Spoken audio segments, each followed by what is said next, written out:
ആശ്വാസം നേടാം. ഹൃത്തിനുള്ളിൽ ജീവൻ നൽകും വചനം, തിരുവചനം.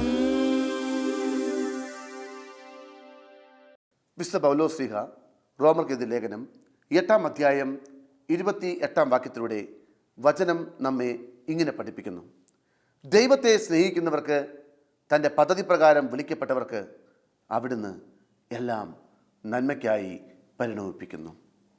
ഇന്ന് ആരെല്ലാം എവിടെയെല്ലാം ദൈവത്തെ സ്നേഹിക്കുവാൻ തയ്യാറുണ്ടോ, അവരുടെയെല്ലാം പരാജയങ്ങൾ പോലും, രോഗങ്ങൾ പോലും, കഷ്ടതകൾ പോലും, കുറവുകൾ പോലും, ദുശീലങ്ങളും ദുസ്തടക്കങ്ങളും പോലും കർത്താവ് നന്മയ്ക്കായി പരിണമിപ്പിക്കുന്നത് നമുക്ക് കാണുവാൻ സാധിക്കും. വീണ്ടും റോമർക്കെഴുതിയ ലേഖനം 5-ാം അധ്യായം 5-ാം വാക്യത്തിലേക്ക് നോക്കുമ്പോൾ അവിടെ വചനം നമ്മോട് ഇങ്ങനെ വിളിച്ചു പറയുന്നു. നമ്മിലേക്ക് വർഷിക്കപ്പെട്ടിരിക്കുന്ന പരിശുദ്ധാത്മാവിലൂടെ ദൈവത്തിൻ്റെ സ്നേഹം നമ്മിലേക്ക് ചൊരിയപ്പെട്ടിരിക്കുന്നു. എന്നാൽ ഇന്ന് പലപ്പോഴും ഈ സ്നേഹം മനസ്സിലാക്കുവാനോ അംഗീകരിക്കുവാനോ നമുക്ക് സാധിക്കുന്നില്ല. എവിടെയെല്ലാമോ ഹൃദയം അടഞ്ഞുപോയിരിക്കുന്നു, ആത്മാവ് മന്ദീഭവിച്ചിരിക്കുന്നു. അതെവിടെയെല്ലാമാണെന്ന് ചിന്തിക്കുമ്പോൾ വചനം നമ്മോട് വീണ്ടും പറയുകയാണ്. സങ്കീർത്തകൻ്റെ പുസ്തകം 73-ാം അധ്യായം 21-ാം വാക്യത്തിലൂടെ വചനം പഠിപ്പിക്കുകയാണ്. എൻ്റെ ആത്മാവിൽ കയ്പ് നിറഞ്ഞപ്പോൾ ഞാൻ അജ്ഞനും മൂഢനും ആയിരുന്നു. എന്ത് കയ്പാണ് നിൻ്റെ ആത്മാവിൽ നിറഞ്ഞത്? നിന്നെ അജ്ഞതയിലേക്കും ദൈവത്തെക്കുറിച്ചുള്ള അറിവില്ലായ്മയിലേക്കും മൂഢതയിലേക്കും നിന്നെ തള്ളിവിട്ട എന്ത് കയ്പാണ് നിൻ്റെ ആത്മാവിൽ നിറഞ്ഞത്? അതിനെക്കുറിച്ച് ചിന്തിക്കുമ്പോൾ വിലാപത്തിൻ്റെ പുസ്തകം 3-ാം അധ്യായം 19-ാം വാക്യം നമ്മോട് ഇങ്ങനെ വിളിച്ചു പറയുകയാണ്. എൻ്റെ കഷ്ടതകളുടെയും അലച്ചകളുടെയും ഓർമ്മ കയ്പേറിയ വിഷമാണ്. അതിനെപ്പറ്റി നിരന്തരം ചിന്തിച്ച് എൻ്റെ മനം തകരുന്നു. നിന്റെ കഷ്ടപ്പാടിൻ്റെ അലച്ചുകളുടെ ഓർമ്മ അത് കയ്പേറിയ വിഷമാണ് എന്നാണ് വചനം പഠിപ്പിക്കുന്നത്. ഒത്തിരി പേര് നമ്മോട് പറഞ്ഞിട്ടുണ്ടായിരിക്കാം, കഴിഞ്ഞ കാലഘട്ടങ്ങളെക്കുറിച്ച് ഓർമ്മ വേണം, എന്തായിരുന്നു ഏതായിരുന്നു എന്ന് ചിന്ത വേണം, നീ കടന്നു പോകുന്ന വഴികൾ മറക്കരുത് എന്ന് നിന്നെ ഓർമ്മിപ്പിച്ച ഒത്തിരി വ്യക്തിത്വങ്ങളുണ്ടായിരിക്കാം. എന്നാൽ കർത്താവ് പറയുകയാണ്, കഴിഞ്ഞുപോയ കാലഘട്ടങ്ങളിൽ വേദനകൾ മാത്രം ഓർത്തുകൊണ്ടിരുന്നാൽ പിന്നെ നീ എങ്ങനെ ദൈവത്തെ സ്നേഹിക്കും? പിന്നെ നിനക്ക് എങ്ങനെ ദൈവത്തെ അറിയുവാൻ സാധിക്കും? പിന്നെ നീ എങ്ങനെ ദൈവസ്നേഹ അനുഭവത്തിൽ നിറയും? ഇത് ഹൃദയം തുറക്കാം. കഴിഞ്ഞുപോയ കാലഘട്ടങ്ങളിലെ വേദനിപ്പിക്കുന്ന ഓരോ അനുഭവങ്ങളും ദൈവത്തെ സ്നേഹിക്കുന്നതിൽ നിന്നും നിന്നെ തടസ്സപ്പെടുത്തുന്നുണ്ടെങ്കിൽ, നിന്റെ രോഗങ്ങളായിരിക്കാം, വേദനകളായിരിക്കാം, തകർച്ചകളായിരിക്കാം, പരാജയങ്ങളായിരിക്കാം, ദൈവത്തെ സ്നേഹിക്കുന്നതിൽ നിന്നും നിന്നെ മാറ്റി നിർത്തുന്നുണ്ടെങ്കിൽ ആ ഓരോ മേഖലകളും ഇന്ന് നമുക്ക് കർത്താവിൻ്റെ കരങ്ങളിലേക്ക് സമർപ്പിക്കാം. ഒരു കാലഘട്ടത്ത് എത്രയോ മനോഹരമായി ദൈവത്തെ സ്നേഹിച്ചിരുന്ന, ദൈവത്തെപ്പറ്റി ജീവിച്ചിരുന്ന വ്യക്തിത്വമായിരുന്നു നമ്മൾ ഓരോരുത്തരും എന്ന് നമുക്ക് ചിന്തിക്കാം. ഞാൻ ഓർക്കുകയാണ്, വർഷങ്ങൾക്ക് മുമ്പ് ഒരു സ്കൂളിൽ പഠിപ്പിച്ചിരുന്ന അധ്യാപികയുണ്ടായിരുന്നു. അധ്യാപികയ്ക്ക് ഒരു കുഞ്ഞുമുണ്ടായിരുന്നു, 3.5 വയസ്സ് പ്രായമുള്ള ടോണിക്കുട്ടൻ. അവൻ അധ്യാപികയുടെ കൂടെ എല്ലാ ദിവസവും സ്കൂളിലേക്ക് കടന്നു വരും. കാരണം അവൻ പഠിക്കാൻ പോകാറ് പ്രായമായിട്ടില്ല. അതുകൊണ്ട് തന്നെ അധ്യാപികയുടെ കൂടെ സ്കൂളിലേക്ക് കടന്നു വരും. തിരിച്ച് ആ ഓട്ടോറിക്ഷ പോകുമ്പോൾ ഓട്ടോറിക്ഷ തിരിച്ചു പോവുകയും ചെയ്യും. പക്ഷേ ഈ അധ്യാപിക ഏറ്റവും ആദ്യം ആ സ്കൂളിൻ്റെ അരികിലുള്ള മഠത്തിലെ കോൺവെൻറ്റിൻ്റെ ആ ചാപ്പലിൽ പോയി കർത്താവിൻ്റെ ഒരു ക്രൂശിത രൂപമുണ്ട്, ആ ക്രൂശിത രൂപത്തിന് മുമ്പിൽ പോയി നിന്ന് പ്രാർത്ഥിക്കുമായിരുന്നു. 3.5 വയസ്സ് പ്രായമുള്ള ഈ ടോണിക്കുട്ടനും ഇതേ ക്രൂശിത രൂപത്തിന് മുമ്പിൽ പോയി നിന്ന് പ്രാർത്ഥിക്കും. അല്പനേരം കൂപ്പുകൈകളോടുകൂടെ നിന്ന് കഴിയുമ്പോൾ അവൻ്റെ കണ്ണുകൾ അവനറിയാതെ അങ്ങനെ നിറയാൻ തുടങ്ങും. അവൻ ഈശോയുടെ ഓരോ മുറിവുകളിലേക്കും നോക്കും. അവൻ്റെ കണ്ണുകൾ നിറയും, അവൻ്റെ ചുണ്ടുകൾ വിതുമ്പുവാൻ തുടങ്ങും. അവൻ്റെ കണ്ണിൽ നിന്നും കണ്ണീരിങ്ങനെ ഒലിക്കാൻ തുടങ്ങുമ്പോൾ അവൻ ആ ക്രൂശിത രൂപത്തിൻ്റെ അടുക്കലേക്ക് ചെന്ന് നിന്നേച്ച് അവൻ ഈശോയുടെ കാലിന്മേലുള്ള മുറിവിൽ പതുക്കി ഒന്ന് ഒഴിഞ്ഞു കൊടുക്കും. ഒഴിഞ്ഞു കൊടുത്തേച്ച് മുഖമുയർത്തി അവൻ ഈശോയോട് ചോദിക്കും, ഇപ്പം സുഖായോ എന്ന് ചോദിക്കും. എന്നിട്ട് അവൻ തന്നെ പറയും, ഇപ്പം സുഖമായിട്ടോ, ഇപ്പം സുഖമായിട്ടുണ്ട്, ടോണിക്കുട്ടൻ നാളെ വരാം, കരയണ്ടാട്ടോ എന്ന് പറഞ്ഞേച്ച് അവൻ മടങ്ങിപ്പോകും. എല്ലാ ദിവസവും അവനിങ്ങനെ കടന്നു വന്ന് പ്രാർത്ഥിക്കാൻ തുടങ്ങി. സ്കൂൾ അവധിയായ ദിവസങ്ങളിൽ പോലും അവൻ കരയാൻ തുടങ്ങി. കരഞ്ഞു ബഹളം വെച്ച് ഈ മഠത്തിൻ്റെ ചാപ്പലിൽ വന്നു നിന്ന് ഇതേ ക്രൂശിത രൂപത്തിൽ സ്പർശിച്ചുകൊണ്ട് അവൻ പ്രാർത്ഥിക്കാൻ തുടങ്ങി. അങ്ങനെ ഒരു ദിവസം അവൻ വന്നു നിന്ന് പ്രാർത്ഥിക്കുമ്പോൾ ആ മഠത്തിലെ പ്രായമായ 4 സിസ്റ്റേഴ്സ്, മാരക രോഗികളായിരുന്ന ലിവർ സിറോസിസ്, ക്യാൻസർ പോലുള്ള മാരക രോഗികളായിരുന്ന 4 സിസ്റ്റേഴ്സ് അവിടെ ഇരിക്കുന്നുണ്ടായിരുന്നു. ഈ കൊച്ച് ഈശോയെ സ്നേഹിച്ചുകൊണ്ട് ഈശോയുടെ ദുഃഖത്തിലും അവൻ്റെ മുറിവുകളിലും പങ്കുചേർന്നുകൊണ്ട് ഈശോയുടെ മുറിവിൽ ഒഴിഞ്ഞു കൊടുത്തുകൊണ്ട് ഇവൻ ഇപ്പം സുഖായോ എന്ന് ചോദിക്കുന്ന ആ സമയത്ത്, അതേ സമയത്ത് മാരക രോഗികളായ ഈ 4 സിസ്റ്റേഴ്സിൻ്റെയും രോഗബാധിതമായ മേഖലകളിൽ ഐസ് വെക്കുന്നത് പോലെ തണുത്തുറയുന്ന അനുഭവം ഉണ്ടാകാനിടയായി. പിന്നീട് ചെക്കപ്പെല്ലാം കഴിഞ്ഞപ്പോൾ അവർക്ക് മനസ്സിലായി, മാരക രോഗത്തിൽ നിന്നും കർത്താവ് അവരെ രക്ഷിച്ചിരിക്കുകയാണ്. വാർത്ത നാട്ടിലെങ്ങും പാട്ടായി. സകലരും ഈ ചാപ്പലിലേക്ക് ഓടി വരാൻ തുടങ്ങി. ടോണിക്കുട്ടൻ വരുന്നതും കാത്ത് ഒത്തിരി പേര് അവിടെ കാത്തു നിൽക്കും. അവൻ വന്ന് ഈശോയോട് ഇപ്പം സുഖായോ എന്ന് ചോദിച്ച് ഒഴിഞ്ഞു കൊടുക്കുന്ന ആ സമയത്ത് എല്ലാവരും ചേർന്ന് കർത്താവിനെ സ്തുതിക്കുവാൻ തുടങ്ങി.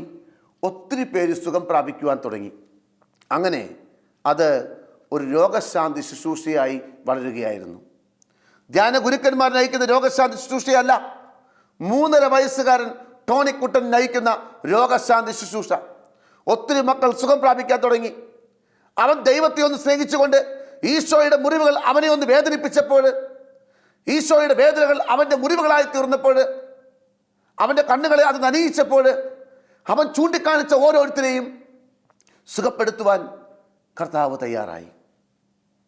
ദൈവത്തെ സ്നേഹിക്കുന്നവർക്ക്, തൻ്റെ പദ്ധതി പ്രകാരം വിളിക്കപ്പെട്ടവർക്ക് അവിടുന്ന് എല്ലാം നന്മയ്ക്കായി പരിണമിപ്പിക്കുന്നു. നമ്മളും ഇതുപോലെയൊക്കെ ദൈവത്തെ സ്നേഹിച്ചിരുന്ന ഒരു കാലഘട്ടമുണ്ടായിരുന്നു. എത്രയോ കുരിശിൻ്റെ വഴിയുടെ പുറകെ കണ്ണീരോടുകൂടെ കടന്നുപോയിരുന്ന കാലഘട്ടം നമുക്കുണ്ടായിരുന്നു. 4 കണ്ണുകൾ തമ്മിൽ കണ്ടു എന്ന് പറയുന്നിടത്ത് കണ്ണു നിറഞ്ഞുപോയ അനുഭവം നമുക്കുണ്ടായിരുന്നു. എന്നാൽ ഇന്ന് അതൊന്നും നിന്നെ വേദനിപ്പിക്കുന്നില്ല. ഈശോയുടെ മുറിവുകൾ നിന്റെ വേദനയായിത്തീരുന്നില്ല. ഈശോയുടെ കണ്ണീര് നിന്റെ കണ്ണീരായി മാറുന്നില്ല.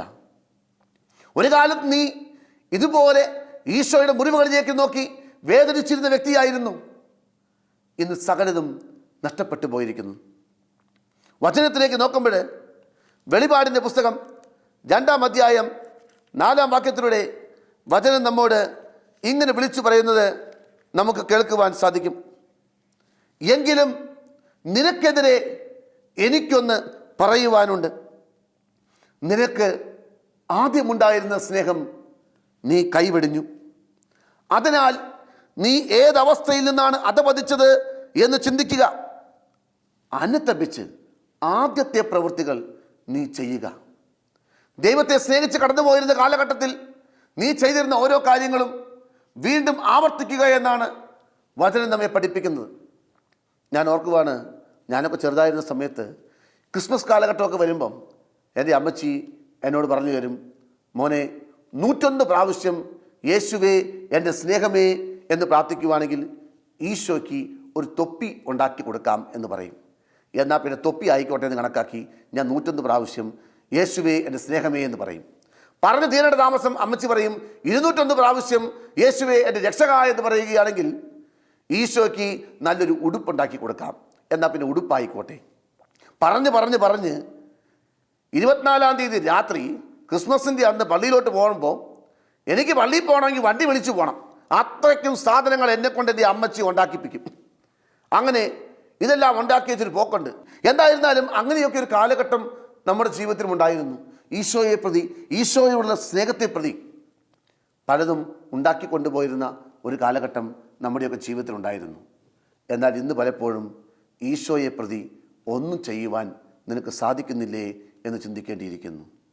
ഈശോയെപ്പോലും നീ ഉപഭോഗ വസ്തുവാക്കി മാറ്റുന്നുണ്ടോ എന്ന് ചിന്തിക്കേണ്ടിയിരിക്കുന്നു. നിന്റെ രോഗം സുഖപ്പെടുത്തുവാൻ, നിന്നെ ആശ്വസിപ്പിക്കുവാൻ, നിന്നെ കൂടെ നടക്കുവാൻ മാത്രമുള്ള എന്തോ ഒരു ഉപഭോഗ വസ്തുവിനെ പോലെ നീ ഈശോയെ കാണുന്നുണ്ടെങ്കിൽ, നിനക്ക് സ്നേഹിക്കുവാനുള്ള, ആരാധിക്കുവാനുള്ള വ്യക്തിത്വമാണ്, ദൈവമാണ് ഈശോ എന്ന് മറന്നുകൊണ്ട് ദൈവത്തെ പോലും ഉപയോഗിക്കുന്ന ഉപഭോഗ സംസ്കാരത്തിലേക്ക് കടന്നു വന്നിട്ടുണ്ടോ എന്ന് നീയും ഒന്ന് ആത്മശോധന ചെയ്യേണ്ടിയിരിക്കുന്നു. എന്തുകൊണ്ട് നിനക്ക് ദൈവത്തെ സ്നേഹിക്കുവാൻ സാധിക്കുന്നില്ല? നിങ്ങൾക്ക് മുമ്പിൽ നിൽക്കുന്ന ഈ ഞാൻ സത്യത്തിൽ ഒരു വികലാംഗനായ വ്യക്തിയാണ്. എൻ്റെ കാലിന് പല കുഴപ്പങ്ങളുമുണ്ട്. 2 കാലും തടന്നു പോയതായിരുന്നു. എൻ്റെ ഇടത്തെ കാലിന് പ്രത്യേകിച്ചും ഇപ്പോഴും ശേഷിക്കുറവുണ്ട്. അതുകൊണ്ട് തന്നെ എൻ്റെ ചെറുപ്പത്തിൽ ആത്മീയ അനുഭവത്തിലേക്കൊക്കെ വരുന്നതിന് മുൻപ് എനിക്ക് ഈ ഇടത്തെ കാലിനെ ഇഷ്ടമില്ലായിരുന്നു. കാരണം മറ്റൊന്നുമല്ല, ഈ കാലാണ് എൻ്റെ ജീവിതം തകർത്ത് കളഞ്ഞത് എന്നായിരുന്നു എൻ്റെ ചിന്താഗതി. എന്നാൽ പലപ്പോഴും ഞാൻ ഈ ആത്മീയതയിലേക്ക് കടന്നു വന്നതിന് ശേഷം ഞാൻ കർത്താവിനോട് ചോദിച്ചു, എൻ്റെ ഈശോയെ, എന്നെ നീ വിളിക്കുവാൻ എന്താണ് കാരണം? ഈ കൃപയുടെ ശുശ്രൂഷയിലേക്ക് എന്നെ വിളിക്കുവാൻ എന്താണ് കാരണം? കർത്താവ് എന്നോട് പറഞ്ഞ ഒരു ഉത്തരവുണ്ട്. നിൻ്റെ കഴിവുകളല്ല, നിൻ്റെ വാക്ചാതുര്യമല്ല, നിൻ്റെ അറിവല്ല, മറിച്ച് നിന്നെ ഞാൻ വിളിക്കുവാനുള്ള ഏക കാരണം അവിടുത്തെ വിരൽ, ചൂണ്ടുവിരൽ എൻ്റെ ഇടത്തെ കാലിലേക്ക് ഇങ്ങനെ ചൂണ്ടിപ്പിടിച്ചുകൊണ്ട് അവിടുന്ന് എന്നോട് പറഞ്ഞു, ഈ ഇടത്തെ കാല് മാത്രമാണ്. എൻ്റെ കുറവുകളിലൂടെയാണ് കർത്താവ് എന്നെ സ്നേഹിച്ചത്. എൻ്റെ കുറവുകളിലൂടെയാണ് കർത്താവ് എന്നെ അംഗീകരിച്ചത്. ഇന്ന് പലപ്പോഴും കുറവുകൾ നൽകുന്നത് കർത്താവിനെ നിന്നെ സ്നേഹിക്കുവാനുള്ള സാഹചര്യമാണെന്ന് നീ മനസ്സിലാക്കേണ്ടിയിരിക്കുന്നു. കർത്താവിന് നിന്നോട് കരുണ തോന്നുവാനുള്ള ചില മേഖലകൾ നിൻ്റെ ജീവിതത്തിൽ കർത്താവ് ഒരുക്കി വെച്ച് തരികയാണ് ഓരോ കുറവുകളിലൂടെയും ചെയ്തുകൊണ്ടിരിക്കുന്നത്. വർഷങ്ങൾക്ക് മുമ്പ് ഒരു പട്ടത്തിൻ്റെ ശുശ്രൂഷയ്ക്ക് വേണ്ടി, പുരോഹിതനായി അഭിഷേകം ചെയ്യുന്ന ശുശ്രൂഷയ്ക്ക് വേണ്ടി ഞാനും കടന്നു ചെന്നായിരുന്നു. അങ്ങനെ അവിടെ കടന്നു ചെന്നപ്പോൾ 4 അച്ഛന്മാരുടെ ഒരുമിച്ചുള്ള പട്ടമായിരുന്നു. പട്ടമെല്ലാം കഴിഞ്ഞു. ഓരോ അച്ഛന്മാരും വന്ന് നന്ദി പറയുകയാണ്. ഒരു പുരോഹിതൻ പറഞ്ഞു, ഇത്രയും മഹോന്നതമായ ഒരു പദവിയിലേക്ക്, വൈദിക സ്ഥാനത്തേക്ക് എന്നെ എടുത്തുയർത്തിയതിന് ഞാൻ ദൈവത്തിന് നന്ദി പറയുന്നു. മറ്റൊരു വ്യക്തി പറഞ്ഞു, എൻ്റെ മാതാപിതാക്കളാണ് ഇതിലെന്നെ പ്രോത്സാഹിപ്പിച്ചത്, ഞാൻ മാതാപിതാക്കൾക്ക് നന്ദി പറയുന്നു. വേറൊരു വ്യക്തി പറഞ്ഞു, സത്യത്തിൽ എൻ്റെ വികാരിയച്ഛനാണ് എന്നെ നിർബന്ധിച്ച് സെമിനാരി പറഞ്ഞു വിട്ടത്, അതുകൊണ്ട് ഞാൻ എൻ്റെ വികാരിയച്ഛന് നന്ദി പറയുന്നു. ഇതെല്ലാം കഴിഞ്ഞപ്പോൾ 4ാമത് ഒരു ചെറിയ ഒരു അച്ഛൻ, അദ്ദേഹം മുൻപിലേക്ക് കടന്നു വന്നതെന്ന് മൈക്കെടുത്ത് കൈ പിടിച്ചേച്ച് ഞങ്ങളെല്ലാവരെയും നോക്കിയേച്ച് പറഞ്ഞു, ഇവരെല്ലാവരും പറഞ്ഞതുപോലെ പറയണമെന്ന് എനിക്കും ആഗ്രഹമുണ്ട്. പക്ഷേ സത്യം പറയാതിരിക്കാൻ പറ്റിയാലല്ലോ. സത്യത്തിൽ ഇത്രയും മഹത്വപൂർണമായ വൈദിക പദവിയിലേക്ക് എന്നെ എടുത്തുയർത്തിയത് മറ്റാരുമല്ല, എൻ്റെ അമ്മിണിയാണ്. ഇത് കേട്ടപ്പം ഞാനിങ്ങനെ ചിന്തിക്കാൻ തുടങ്ങി, അതേത് അമ്മിണി എന്ന് ഞാനും ചിന്തിക്കാൻ തുടങ്ങി. എൻ്റെ മനോഗത മനസ്സിലാക്കിയിട്ട് എന്ന പോലെ തന്നെ അച്ഛൻ അവിടെ വന്ന് മൈക്കിനോട് വിളിച്ചു പറഞ്ഞു, അമ്മിണി എന്ന് പറയുന്നത് എൻ്റെ വീട്ടിലെ പശുവാണ്. ഇത് കേട്ടപ്പോൾ എനിക്ക് അത്ഭുതം കൂടി. കാരണം മറ്റൊന്നുമല്ല, ഒരു പശുവാണോ അച്ഛനെ അച്ഛനാക്കിയത്? അച്ഛൻ്റെ പുറകിലുള്ള കാര്യങ്ങൾ അങ്ങനെ പറയാൻ തുടങ്ങി. അച്ഛൻ പറയുകയാണ്, ഇവരുടെ വീട്ടിൽ 4 ആൺമക്കളാണ് ഉണ്ടായിരുന്നത്. പശുവിനെ കറന്ന് പാല് കൊടുത്താണ് ഇവർ ജീവിച്ചിരുന്നത്. കാലത്ത് 4 മണിക്ക് എഴുന്നേക്കണം. പിന്നെ അങ്ങോട്ട് അടിയന്തരാവസ്ഥക്കാലത്തെ പടി പോലുള്ള പടിയാണ്. തൊഴുത്ത് കഴുകണം, ചാണം വാരണം, പശുവിനെ കുളിപ്പിക്കണം, കറക്കണം, പാല് കൊണ്ട് കൊടുക്കണം. അങ്ങനെ ഒരു നെട്ടോട്ടമാണ്. ഇങ്ങനെ നെട്ടോട്ടം ഓടിക്കൊണ്ടിരിക്കുന്ന കാലഘട്ടത്തിലാണ് ഒരു ക്രിസ്മസ് കാലഘട്ടം വന്നപ്പോൾ അച്ഛൻ്റെ അപ്പച്ചൻ അച്ഛനോടും ബാക്കി എല്ലാ സഹോദരങ്ങളുമായിട്ട് പറഞ്ഞു, ആർക്കെങ്കിലും പള്ളിയിൽ പോകണം എന്ന് വല്ല ആഗ്രഹമുണ്ടോ എന്ന് ചോദിച്ചു. 5ാം ക്ലാസ്സിൽ പഠിച്ചിരുന്ന ഈ അച്ഛൻ പറഞ്ഞു, ഏയ് എനിക്കൊന്നും പോകണ്ട എന്ന് പറഞ്ഞു. എന്നാൽ അപ്പച്ചൻ ഒരു ഓഫർ അങ്ങോട്ട് വെച്ച് കൊടുത്തു. ആർക്കെങ്കിലും പള്ളിയിൽ പോകണം എന്ന് ആഗ്രഹമുണ്ടെങ്കിൽ അവർ കാലത്ത് 4 മണിക്ക് എഴുന്നേറ്റ് തൊഴുത്തിലേക്ക് വരേണ്ട കാര്യമില്ല, ഉടുപ്പൊന്നും നാശാക്കണ്ട, അവർ നേരെ കുർബാനയ്ക്ക് പോയാൽ മതി എന്ന് പറഞ്ഞു. ഇതങ്ങോട്ട് കേട്ടതോടുകൂടി അച്ഛന് സന്തോഷമായി. കാരണം തൊഴുത്തിൽ പോകണമെങ്കിൽ കാലത്ത് 4 മണിക്ക് എഴുന്നേക്കണം, കുർബാനയ്ക്ക് പോകണമെങ്കിൽ 5:45 എഴുന്നേറ്റാലും 6:30 കുർബാനയ്ക്ക് എത്താം. 1.25 മണിക്കൂർ സമയം കൂടുതൽ കിടന്നുറങ്ങാമല്ലോ എന്നാലോചിച്ചപ്പോൾ അച്ഛൻ പറഞ്ഞു, എനിക്ക് പള്ളിയിൽ പോകണം എന്ന് ആഗ്രഹമുണ്ട്. അപ്പോൾ അപ്പച്ചൻ പറഞ്ഞു, എന്നാൽ പിന്നെ നീ പള്ളിയിൽ പോയിക്കോ എന്ന് പറഞ്ഞു. അങ്ങനെ അവിടെ ചെന്നപ്പം അവിടെ നിന്ന് വികാരിച്ചും പറയുകയാണ്, 25 ദിവസവും പള്ളിയിൽ വരുന്നവർക്ക് സമ്മാനമുണ്ടെന്ന്. അങ്ങനെ 25 ദിവസവും അച്ഛൻ പള്ളിയിൽ ചെന്നു. ഒരു സമ്മാനം കിട്ടി. അത് അപ്പച്ചൻ്റെ കയ്യിലോട്ട് കൊടുത്തു. കൊടുത്തപ്പം അപ്പച്ചൻ പറഞ്ഞു, ഇനിയും നിനക്ക് പള്ളിയിൽ പോകണമെന്ന് വല്ല മോഹമുണ്ടോ? പെട്ടെന്ന് ഏയ് എന്ന് പറയാൻ വന്ന അച്ഛൻ അപ്പച്ചനോട് പറഞ്ഞു, അല്ല, പള്ളിയിൽ പോകാം എന്ന് പറഞ്ഞു. കാരണം പള്ളിയിൽ പോയില്ലെങ്കിൽ തൊഴുത്തിൽ പോകണം, പള്ളിയിൽ പോയില്ലെങ്കിൽ തൊഴുത്തിൽ പോകണം. തൊഴുത്തിലുള്ള അമ്മിണിയുടെ കണ്ണും കൊമ്പും വാലും കുളമ്പും എല്ലാം കൂടി ആലോചിച്ചപ്പോഴേക്കും അതിനേക്കാൾ ഭേദം പള്ളിയിൽ പോകുന്നതാണെന്ന് അച്ഛന് തോന്നി തുടങ്ങി. അത് കഴിഞ്ഞ് അച്ഛൻ പറയുകയാണ്, അങ്ങനെ എല്ലാ ദിവസവും പനി പിടിച്ച ദിവസങ്ങളിൽ പോലും അച്ഛൻ പള്ളിയിൽ പോയി, കുർബാനയ്ക്ക് പോയി. 10ാം ക്ലാസ് കഴിഞ്ഞപ്പം ദൈവവിളി ഉണ്ടോ എന്നൊരു സംശയം. എന്നാൽ ഒന്ന് പോയി നോക്കാമെന്ന് കരുതി സെമിനാരിയിൽ ഒന്ന് പോയി നോക്കി. സെമിനാരിയിൽ പോയി നോക്കിക്കഴിഞ്ഞപ്പോൾ ഒരൊറ്റ മാസം കൊണ്ട് കാര്യം മനസ്സിലായി, ഇതൊന്നും എനിക്ക് പറഞ്ഞിട്ടുള്ള പണിയല്ല. തിരിച്ചു പോരാൻ വേണ്ടി പെട്ടിയും എടുത്ത് പാർലറിൽ വന്നിരിക്കുമ്പോഴാണ് അപ്പച്ചനെയും കാത്തിങ്ങനെ ഇരിക്കുകയാണ്. അപ്പോഴാണ് റെക്ടറച്ചൻ വന്നേച്ച് പറഞ്ഞു, നീ സത്യത്തിൽ ദൈവവിളിയുള്ളവനാണ്, നീ ഇതല്ലാതെ വേറെ എവിടെ പോയാലും ഒരു കാലം നന്നാവുകയില്ല, അതുകൊണ്ട് ആലോചിച്ചോ എന്നൊക്കെ പറഞ്ഞു. അതൊക്കെ ഞാൻ നന്നായിക്കോളാം എന്ന മട്ടിൽ അങ്ങനെ അപ്പച്ചനെയും കാത്ത് പെട്ടിയും തൂക്കി പിടിച്ചിരിക്കുമ്പോഴാണ് പെട്ടെന്ന് ഈ അമ്മിണിയുടെ മുഖം അച്ഛൻ്റെ മനസ്സിലേക്ക് അങ്ങനെ കടന്നു വന്നത്. അവളുടെ കുളമ്പും അവളുടെ കണ്ണുകളും അവളുടെ കൊമ്പും എല്ലാം കൂടി കണ്ടോടുകൂടി അച്ഛൻ വിചാരിച്ചു അതിനേക്കാൾ ഭേദം ഇത് തന്നെയാണ്. എന്തായിരുന്നാലും അച്ഛൻ അവിടെ തന്നെ തുടർന്നു. പഠന കാലഘട്ടത്തിൽ 3 പ്രാവശ്യം സെമിനാരി വിട്ട് പോന്നാലോ എന്ന് ആലോചിച്ചപ്പോഴൊക്കെ ഈ അമ്മിണിയാണ് എന്നെ പേടിപ്പിച്ച് ഓടിപ്പിച്ച് സെമിനാരിക്കകത്തേക്ക് കയറ്റിയതെന്ന് അച്ഛൻ തന്നെ സാക്ഷ്യപ്പെടുത്തി.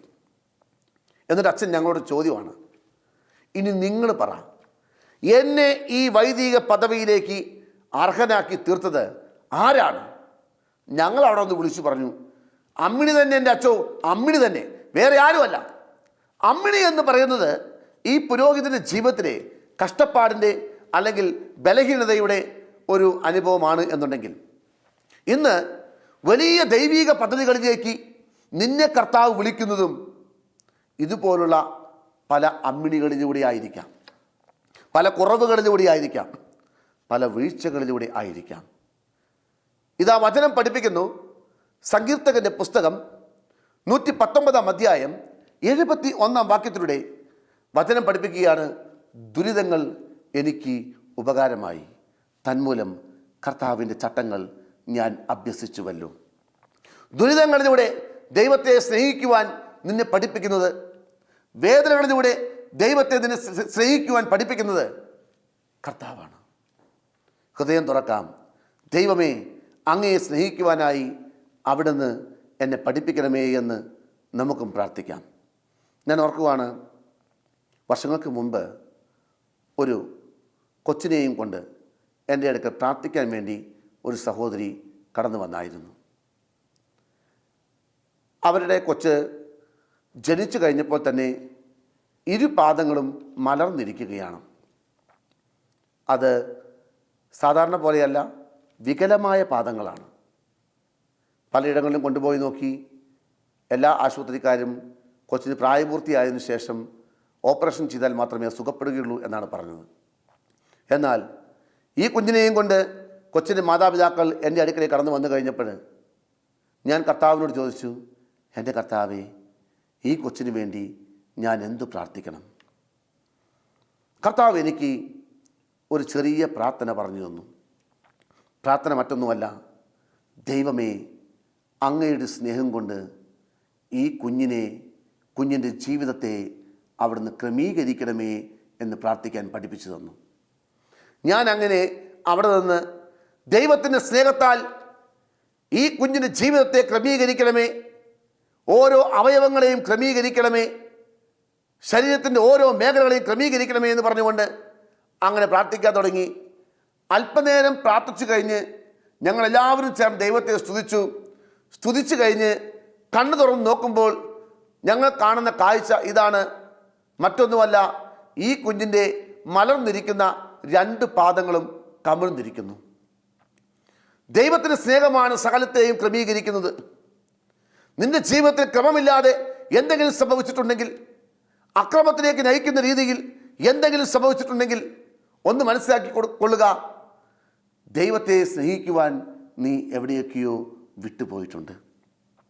ദൈവത്തെ അംഗീകരിക്കുവാൻ നീ എവിടെയൊക്കെയോ വിട്ടുപോയിട്ടുണ്ട്.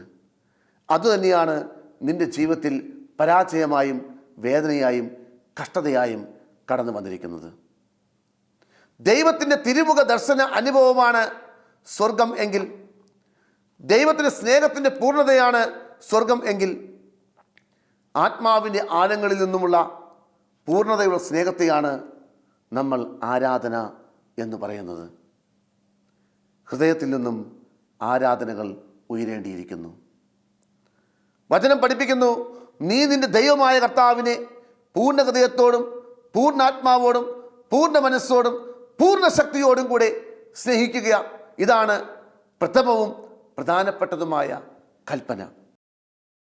കർത്താവെ, അങ്ങയെ സ്നേഹിക്കുവാൻ എൻ്റെ ഹൃദയത്തെ അവിടുന്ന് ഒരുക്കണമേ എന്ന് ഇന്ന് നീയും പ്രാർത്ഥിക്കേണ്ടിയിരിക്കുന്നു.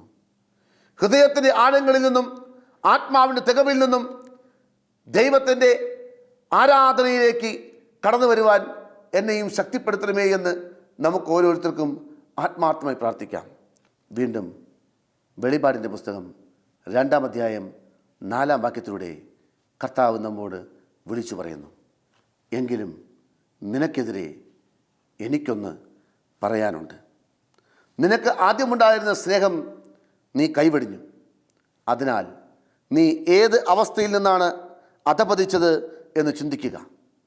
അനുതപിച്ച് ആദ്യത്തെ പ്രവൃത്തികൾ ചെയ്യുക.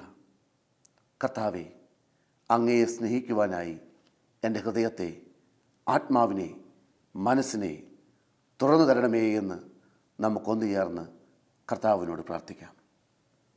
Praise the Lord.